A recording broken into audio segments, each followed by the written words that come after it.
The rain poured relentlessly that night, as if the heavens mourned the departure of a love left incomplete. Eleanor sat by the window, her fingers trembling around a letter she had just found, one that should have reached her 10 years ago. The ink had faded slightly, but the words still burned into her soul. Meet me at the train station at midnight. We'll run away together. Trust me. It was signed Daniel. Her heart pounded. She had waited at that station a decade ago, under the same unforgiving rain, but he never came. And now, after all these years, she had finally found the letter buried under a pile of old books in her mother's attic. Her pulse quickened with realization. Had he waited for her? Had fate torn them apart? Determined to find answers, she set out into the night. Eleanor arrived at the old town of Maplewood, where she and Daniel had shared their most beautiful memories. The place had not changed much, same cobbled streets, same bakery where they used to steal kisses over morning coffee.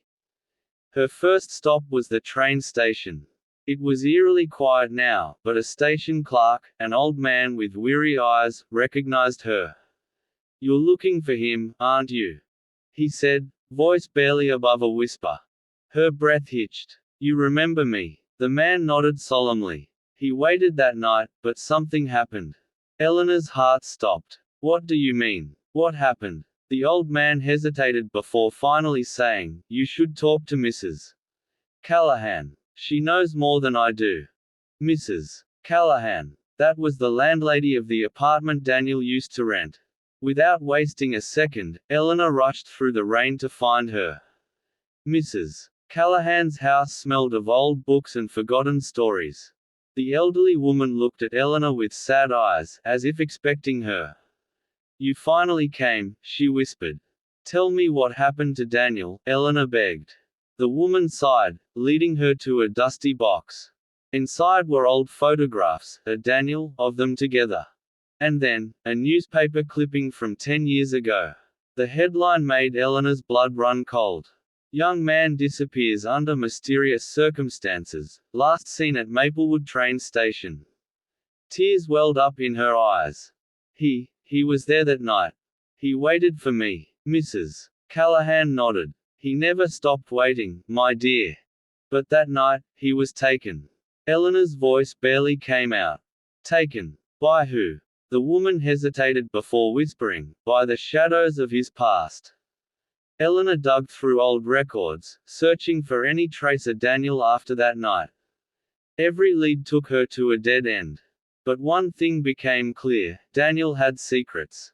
With trembling hands, she found an old diary hidden inside his apartment, where dust and time had kept his words locked away. As she flipped through the pages, her heart clenched. "They are after me. If I disappear, know that I did everything to protect her." Eleanor must never know the truth. The entries spoke of deaths, of danger, of a powerful man named Victor Moreau, a name that sent chills down her spine. Who was Victor? And why had Daniel feared him so much? Determined to uncover the truth, Eleanor sought out the one person who could answer her questions: Moreau himself. Victor Moreau was a name whispered in fear, a man who controlled half the city's underground dealings. Eleanor tracked him down to a luxurious estate, where she confronted him with a heart full of rage and desperation. "Tell me what happened to Daniel," she demanded. Moreau studied her, then smirked. "You're still looking for him. Impressive." Her blood boiled. "Where is he?" Moreau leaned in, voice like a venomous whisper. "He made a deal to protect you. He sacrificed himself so you could be free." Eleanor felt the air leave her lungs. "No, that can't be true." But Moreau simply laughed. "He chose to disappear so you could live without fear. And he never came back because he knew you'd never stop searching if he did." Tears blurred her vision. "You're lying." Moreau shrugged. "Am I?" With one last cruel smile, he tossed a folded paper at her feet. It was an old train ticket. Dated 10 years ago. One way. To nowhere. Eleanor picked it up with shaking fingers, her heart screaming for the truth. If Daniel had left willingly, why did she still feel him everywhere? Days passed. Then weeks. Eleanor searched tirelessly, following every lead, refusing to believe he was gone. One evening, as she sat by the station, where their story had ended, she noticed a man standing at the far end of the platform. His back was turned, his stance familiar. Her heart stilled. She rose to her feet. The man turned slowly. And there he was. Daniel. Alive. Tears filled her eyes as she ran toward him. But before she could reach him, a train roared past, separating them.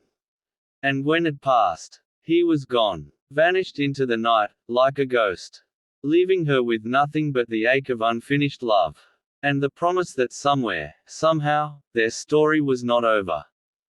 The end. Or is it?